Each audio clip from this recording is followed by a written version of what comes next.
లోక్సభలో తాజాగా 3 కీలక బిల్లును ప్రవేశపెట్టింది ప్రభుత్వం.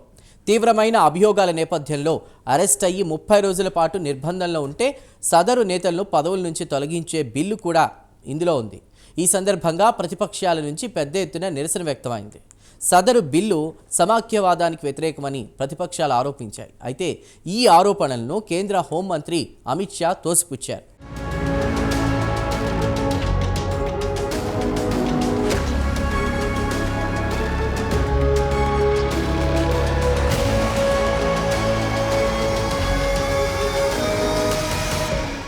మొత్తం 3 కీలక బిల్లులను లోక్సభలో కేంద్ర హోంమంత్రి అమిత్ షా ప్రవేశపెట్టారు.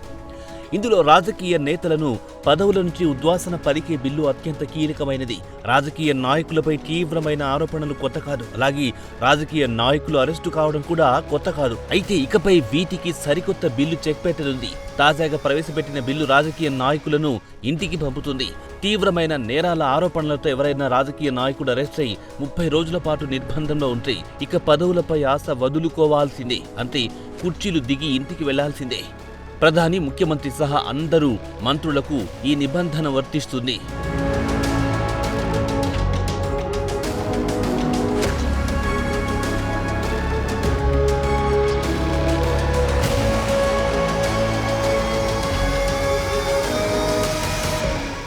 ఇంతటి కీలకమైన బిల్లును కేంద్ర తరపున హోంశాఖ మంత్రి అమిత్ షా లోక్సభలో ప్రవేశపెట్టారు.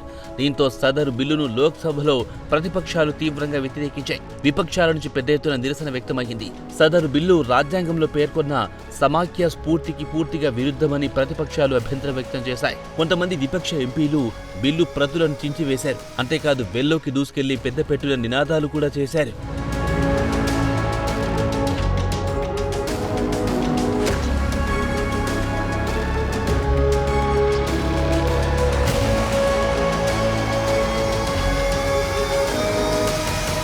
కాగా సదరు బిల్లును క్రూరమైన బిల్లుగా కాంగ్రెస్ ఎంపీ ప్రియాంక గాంధీ అభివర్ణించారు. అన్యాయంగా ముఖ్యమంత్రులను అరెస్ట్ చేస్తే పరిస్థితి ఏమిటని ఆమె ప్రశ్నించారు. అంతేకాదు బిల్లును రాజ్యాంగ విరుద్ధంగా ప్రియాంక గాంధీ పేర్కొన్నారు. ప్రధానంగా విపక్ష ప్రభుత్వాలను కూల్చివేయడానికి వీలుగా ఈ బిల్లు రూపొందించినట్టు తృణమూల్ కాంగ్రెస్ ఎంపీలు ఆరోపించారు. న్యాయ వ్యవస్థను బైపాస్ చేసేలా బిల్లుకు రూపకల్పన జరిగిందని టీఎంసీ ఎంపీ మహువా మొయిత్రా ఆరోపించారు. ఈడీ, సీబీఐతో విపక్ష ముఖ్యమంత్రులను కేంద్రంలోని మోడీ సర్కార్ టార్గెట్ చేసే ప్రమాదముందన్నారు.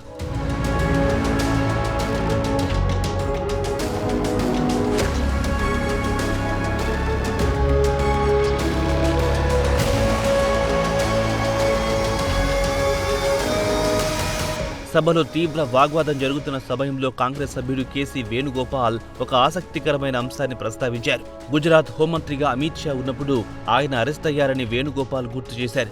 దీనికి అమిత్ షా బదులిచ్చారు. అరెస్ట్ అవ్వడానికి ముందే తాను గుజరాత్ హోంమంత్రి పదవికి రాజీనామా చేశారని అమిత్ షా వివరణించారు. సదరు కేసులో తనను కోర్టు నిర్దోషిగా ప్రకటించిందన్నారు. కోర్టు తీర్పు వచ్చిన తర్వాతే తాను తిరిగి మంత్రిగా బాధ్యతలు చేపట్టారని అమిత్ షా పేర్కొన్నారు. ఎవరైనా సరే తీవ్రమైన నేరారోపణలు ఎదుర్కొంటున్నప్పుడు రాజ్యాంగ పదవుల్లో కొనసాగడం సమంజసం కాదన్నారు అమిత్ షా.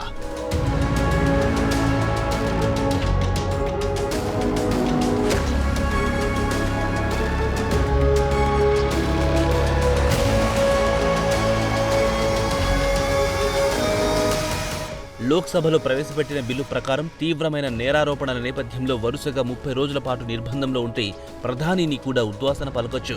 కనీసం 5 ఏళ్ల పాటు శిక్ష పడే నేరానికి పాల్పడి నెల రోజుల నిర్బంధంలో ఉంటే ఈ బిల్లు ప్రకారం సదరు రాజకీయ నాయకుడు పదవి కోల్పోతాడు.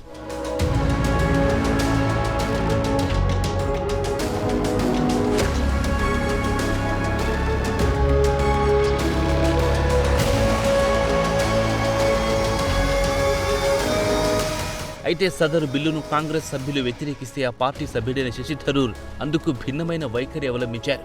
బిల్లులో ఎటువంటి తప్పు తనకు కనబడలేదని శశి థరూర్ వ్యాఖ్యానించారు. అమిత్ షా ప్రవేశపెట్టిన బిల్లు ప్రజాస్వామ్యానికి ఎంతగానో ఉపయోగపడుతుందన్నారు. ప్రతిపక్షాల అభ్యంతరాల నడుమ సదరు బిల్లును సెలెక్ట్ కమిటీకి పంపించారు. మొత్తం మీద రాజకీయ నాయకులను ఇంటికి పంపే బిల్లు అత్యంత వివాదాస్పదంగా మారింది.